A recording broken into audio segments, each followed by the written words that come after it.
हाय आर्मीज, आपका स्वागत है मेरे YouTube channel BTS Korean army 111 in Bhojpuri song. आज मैं आप लोगों को my cruel husband force me with marriage का पार्ट 12 बताऊंगी। चलिए स्टोरी स्टार्ट करते हैं।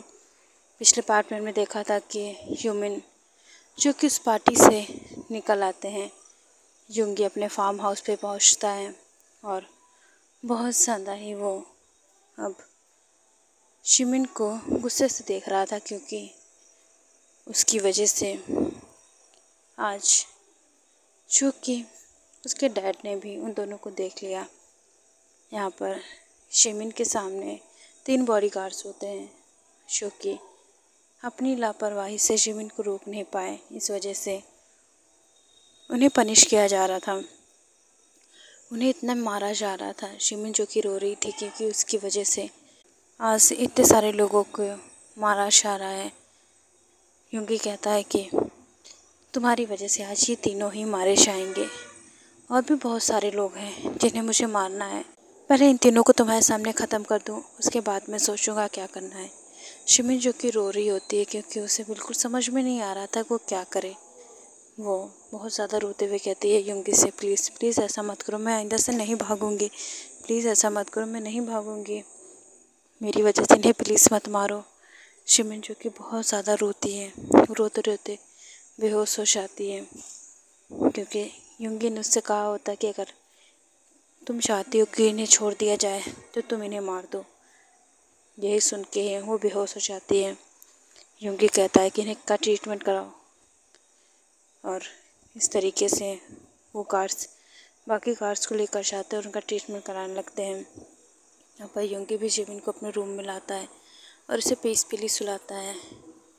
शिमिन जो कि युंगी को चांस देना चाहती थी, क्योंकि वो जो कि उसकी केयरिंग नेचर को भी देख रही थी, क्योंकि युंगी उसके रोने से ही हर्ट हो जाता है और उसे बहुत बार मना किया है कि तुम मत रोया करो, लेकिन कभी कभी वो अपने बीस्ट अवतार में आ जाता है जिससे वो शिमिन को हर्ट कर देता है।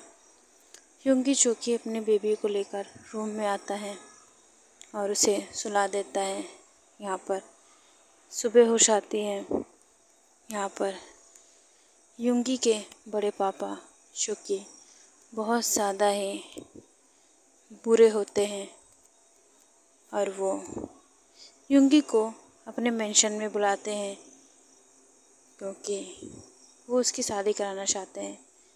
यहाँ पर शिमिन जो कि सो रही थी, शिमिन ने डिसाइड किया होता है कि वो युंगी से कहेगी अपने भाई से मिलने के लिए, और उसने युंगी से बात की। युंगी ने कहा तैयार हो जाओ, मैं तुम्हें कहीं लेकर जाना चाहता हूँ। तो शिमिन तैयार हो जाती है। युंगी उसे एक हॉस्पिटल में लेकर आता है जहाँ पर उसका भाई होता है, और वो उसे बहुत ही अच्छी तरीके से ट्रीटमेंट दिलवा रहा था और उसकी बहुत ही अच्छे तरीके से केयर करवा रहा था। वो जल्द ही ठीक होने वाला था। और यहाँ पर हम देखते हैं कि किसी ने उसे देख लिया होता है। ये उसके बड़े पापा होते हैं और उसकी पिक्स भी क्लिक कर लेते हैं, और उनके साथ हमारा शेके होता है। शेके जो कि अपनी ते से बहुत ज़्यादा प्यार करता है, वो उसके लिए बहुत ज़्यादा पॉजेसिव है, वो भी एक माफिया है। और युंगी का ब्रदर जो कि युंगी से बड़ा है, और ते जो कि अपने कमरे में होती है, वो सो रही होती है क्योंकि शेके ने उसे बहुत ज़्यादा ही तंग किया होता है रात में। इन दोनों का ही हमेशा से ही ये वार्म सेक्शन चलता रहता है। हर रात को शेके जो कि ते की हालत ख़राब कर देता है, और ते जो कि आराम से बेड पर सो रही थी, उसे डिस्टर्ब करने वाला कोई नहीं होता है। शेके भी अब अपने बड़े पापा के साथ मेंशन आ जाता है, और इसीलिए युंगी के बड़े पापा ने बुलाया होता है क्योंकि वो उसकी शादी जल्द से जल्द करवाना चाहते थे। और उन्हें ये डाउट होता है कि कहीं युंगी उस लड़के से शादी न कर लिया हो। यहाँ पर शिमिन अपने भाई को देखकर बहुत ज़्यादा खुश होती है और बहुत ज़्यादा एक्साइटेड होती है। शिमिन का भाई जिमिन से बहुत ज़्यादा बातें करता है, उसकी बहुत ज़्यादा इसे बताता है कि कैसे युंगी ने उसकी केयर की, कैसे उसे रखा है और कैसे उसे प्यार से ट्रीट करता है। शिमिन तो शॉक हो जाती है, ये बंदा जो उसके साथ कभी प्यार से नहीं ट्रीट करता, उसके भाई के लिए इतना सब कुछ कर रहा है, उसे इतने ज़्यादा उसकी केयर की है। उसका भाई बिल्कुल भी झूठ नहीं बोलेगा। ये सब बहुत ज़्यादा ही अब शिमिन के लिए विश्वास से बाहर हो जाता है। एक तो युंगी वहाँ होता नहीं है, क्योंकि वो इन दोनों को अकेले छोड़कर चला जाता है कि ये दोनों अच्छे से बातें कर लें। और वैसे देखकर लगता है कि शायद शिमिन युंगी की तरफ अट्रैक्ट हो रही है। यहाँ पर यूमिन जो कि अपने फार्म हाउस पर आते हैं, युंगी को बहुत ज़्यादा ही कॉल आ चुके थे अपने बड़े पापा के, और वो उठाता है।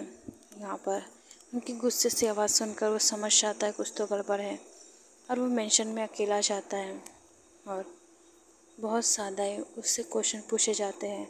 यहाँ पर जेनी के डैड होते हैं। जेनी के डैड जो कि कह रहे थे कि आपकी वजह से, आपकी बेटे की वजह से मेरी बेटी का क्या होगा बताइए, कैसे वो जिएगी, कैसे रहेगी। उसने कितने ज़्यादा सपने देखे हैं और आपने तो इस तरीके से जुबान देख के मुकर गए। यहाँ पर युंगी से सब क्वेश्चन पूछते हैं कि वो लड़की कौन थी, और ये क्वेश्चन उसके बड़े पापा पूछते हैं। यहाँ पर युंगी सीधे सीधे बताता है कि वो मेरी वाइफ है।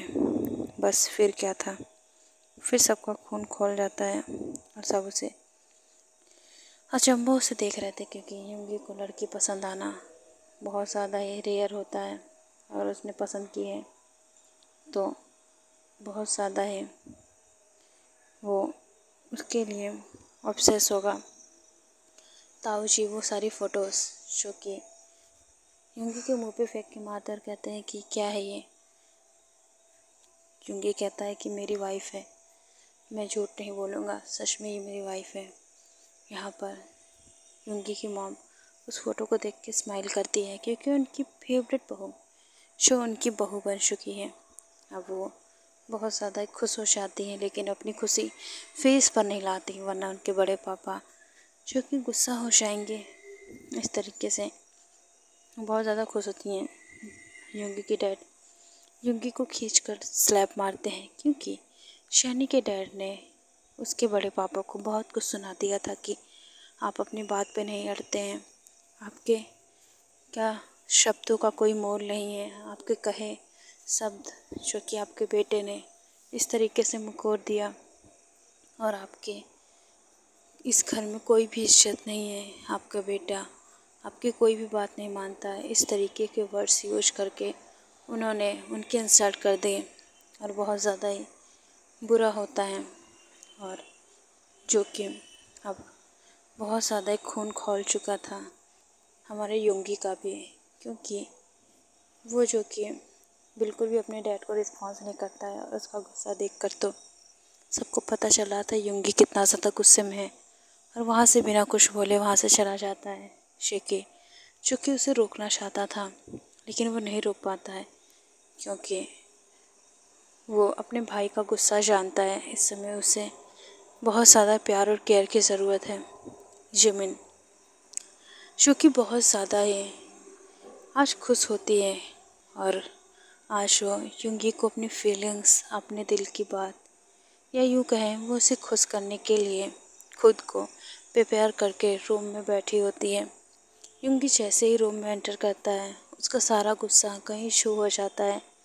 वो एक तो जिमिन को देखकर पहले ही कंट्रोल नहीं कर पाता। यहाँ पर जिमिन एक नाइट ड्रेस में होती है, और वो बहुत ज़्यादा ही सेक्सी लग रही थी, क्योंकि उसने एक ब्लैक कलर की नाइट ड्रेस वेयर की होती है जो 2 पीस होती है, और जिमिन उसमें बहुत ज़्यादा अच्छी लगती है। युंगी जो कि उसे देखकर भूल ही गया था कि वो उससे बदला लेना चाहता है, वो उसके पास जाता है। जिमिन ने बहुत अच्छी तरीके से डिनर प्रिपेयर किया होता है, क्योंकि आज युंगी ने उसे वो खुशी दी है जिसकी वजह से शायद वो बहुत ज़्यादा सैड थी, लेकिन आज युंगी ने उसका दिल जीत लिया है। उसके भाई की इतनी ज़्यादा केयर करके, उसकी इतनी ज़्यादा उसके ऊपर पैसे खर्च करके, उसके भाई से युंगी की तारीफ सुनने के बाद तो शेमिन अब श्योर थे कि वो इस इंसान के साथ पूरी लाइफ आराम से बिता सकती है। और वैसे भी युंगी कभी भी शेमिन को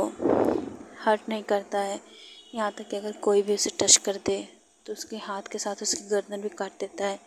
ये बात शेमिन को पता चल गई थी और वो बहुत ज़्यादा ही खुशी से अब युंगी को अपनाना चाहती थी।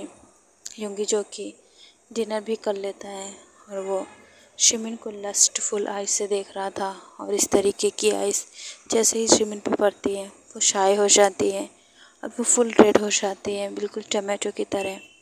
और वो बस युंगी को देख रही थी। युंगी जो कि बहुत ज़्यादा हॉट लग रहा था नाइट लैम्प के सामने। जिस तरीके से रूम में सिर्फ एक लाइट चल रही होती, वो भी बहुत ज़्यादा डिम, उन दोनों का ही बदन बहुत ज़्यादा खिलकर बाहर आ रहा था। इस तरीके से वो दोनों ही एक दूसरे को किस करते हैं और वो किस बहुत ज़्यादा ही हार्शली और प्यार की होती है। वो दोनों एक दूसरे को बाइट कर रहे थे और किस कर रहे थे। ओके आर्मी, इस पार्ट को एंड करते हैं। नेक्स्ट पार्ट में जानेंगे क्या होगा और इन दोनों का रोमांस अगले पार्ट में देखेंगे। और एक बात आप लोगों के सामने, युंगी के बड़े पापा के कुछ राज आने वाले हैं, कुछ ऐसा जो कि वो बहुत ज़्यादा ही बुरे हैं, ये बताएगा। तो आप उसके लिए इंतज़ार कीजिए। भाई आर्मी सरांगे। और कल मैंने बहुत ज़्यादा ही आप लोगों से बात कर ली। ये सब बातें मुझे लाइव में करनी चाहिए जिससे आप लोगों को दिक्कत ना हो, लेकिन मैंने वीडियो में बोल दिया था तो प्लीज़ उसे ज़्यादा दिल से मत लीजिएगा। मैं बातें तो हमेशा ही करती हूँ आपसे और अपनी फीलिंग्स बताती हूँ। आप लोग भी अपनी फीलिंग्स बता सकते हैं। जैसे कि कल एक आर्मी ने मुझे मैसेज किया, मतलब कमेंट किया कि बैड स्टोरी, मैंने जो ह्यूमन स्टोरी दे रही हूँ वो उससे ज़्यादा अच्छी नहीं लगी। तो मैंने उससे पूछा आखिर क्यों अच्छी नहीं लगी, तो उन्होंने बिल्कुल भी कमेंट का रिस्पॉन्स नहीं किया। तो मैंने भी उनसे कुछ ज़्यादा पूछने की ज़रूरत नहीं समझी। और वैसे भी मेरी आर्मी मुझे सपोर्ट करती है। और नेक्स्ट डे मुझे कमेंट आया कि आपकी स्टोरी बहुत ज़्यादा अच्छी है और उसमें नाइस लिख के मुझे कमेंट किया गया, तो मुझे बहुत ज़्यादा खुशी हुई। जहाँ पर मेरे हेटर्स हैं वहीं मेरी आर्मी जो कि संभाल लेती है, तो मुझे बिल्कुल भी इन सब चीज़ों में टेंशन नहीं लेनी पड़ती। जैसे कि मैंने जो कि कल के वीडियो में बोला कि मुझे कभी हेट कमेंट्स नहीं आते, पहले आते थे लेकिन अचानक से मुझे हेट कमेंट मिला तो मुझे बहुत ज़्यादा बुरा लगा। लेकिन कोई बात नहीं, मैं उस कमेंट को डिलीट भी नहीं करूँगी, उसे रहने दूँगी। तो बिल्कुल भी मुझे उसके लिए कोई भी प्रॉब्लम नहीं है। तो भाई यार मैं सरांगे ही सब बातें बकवास हैं, तो फिर से इग्नोर कीजिए।